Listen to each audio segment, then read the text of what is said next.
So what's behind me, or by definition, I'm standing in the middle of, is the largest gingerbread village in the world. We have multiple Guinness World Records.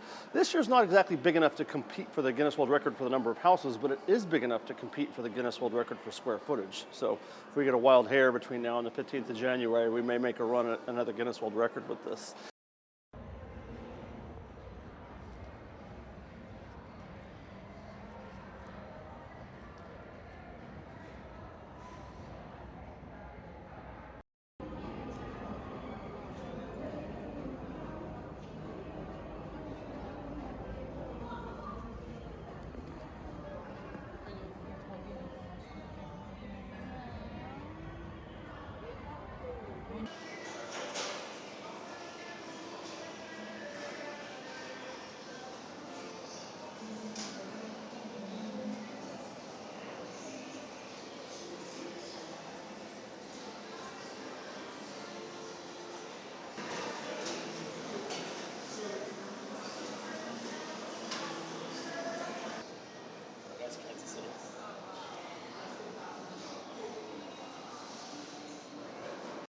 Here in Gingerbread Lane in New York City, we have close to 4,000 pounds of icing, just short of 1,000 pounds of gingerbread, about 2,000 pounds of candy. There's 700 houses, there's 1,200 candy canes.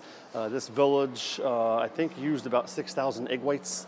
And I think we used just north of 4,000 sticks of gum to create the bricks on the side of them.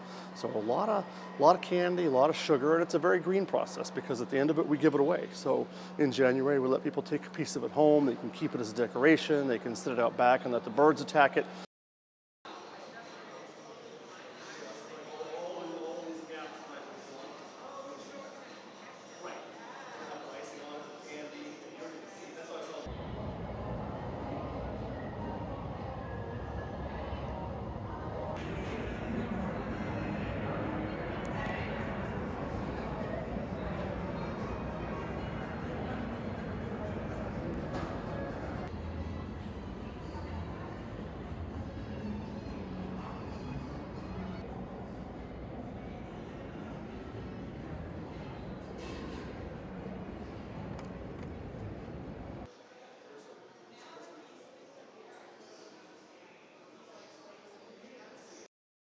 So the houses, it's a lot like the Hallmark concept with ornaments. Every year the houses return.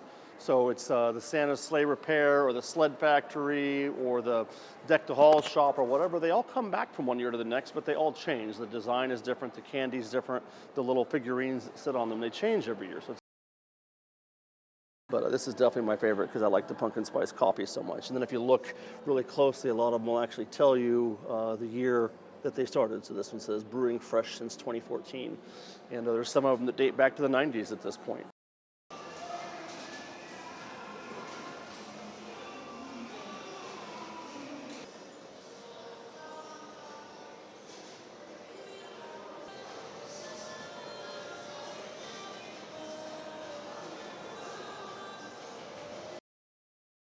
I was an executive chef for a long time. I was an executive chef at the Plaza Hotel, the Algonquin Hotel, and this is actually more work in terms of hours and effort and that sort of thing, but every square inch of that work until the season starts is from home. So for 10 and a half months, I work out of my house, and it takes a toll on my kitchen. Quite frankly, it wrecks my kitchen. And then my basement is my workshop, and it's a real good sized basement, and if I can get 2,000 houses down there, clearly it's big.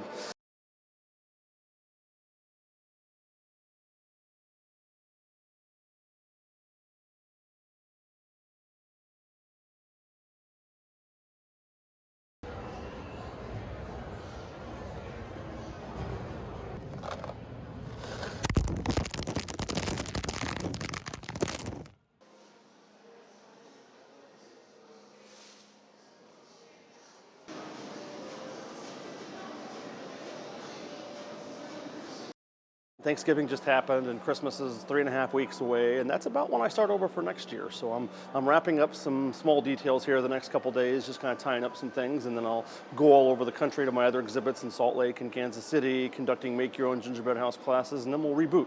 Somewhere around the 20th of December, I'll get started for next year.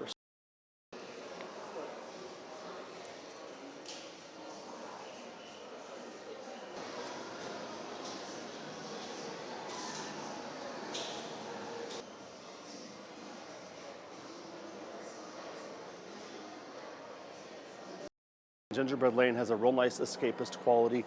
You can come here and look at this, and for that brief moment, you're going to forget about your mortgage or COVID or politics or Aaron Judge or whatever's driving you crazy, because this will take you away from it for a few minutes. And we have people that sometimes look at it 5, 10, 15, 20 minutes, and they really enjoy it. And it's a great feeling for me to know that I'm responsible for creating that feeling of happiness.